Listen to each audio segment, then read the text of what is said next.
অর্ধশত বছরেরও বেশি সময় ধরে ভারতের সঙ্গে তিস্তা নদীর পানি বণ্টন নিয়ে সমঝোতা না হওয়ায় অনেকটা বাধ্য হয়ে তিস্তা মহাপরিকল্পনার কথা ঘোষণা করে বাংলাদেশ।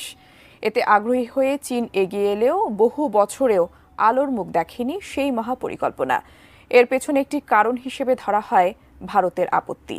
তবে এবার ভারতই এগিয়ে এলো তিস্তাকে ঘিরে মহাপরিকল্পনায় বিশাল বিনিয়োগের আগ্রহ নিয়ে। কিন্তু কেন, আরও জানাচ্ছেন ইমতিয়াজ আলম।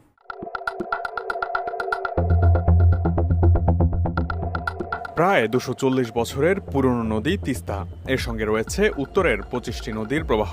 বিগত এক দশকেরও বেশি সময় ধরে ভারত সরকার একতরফাভাবে তিস্তার পানি প্রত্যাহার করছে। ফলে শুষ্ক মৌসুমে নদীটি একেবারেই শুকিয়ে যায়। এতে বিপদে পড়ে নীলফামারী, লালমনিরহাট, কুড়িগ্রাম, রংপুর ও গাইবান্ধার জনপদ এবং কৃষি। সংশ্লিষ্টরা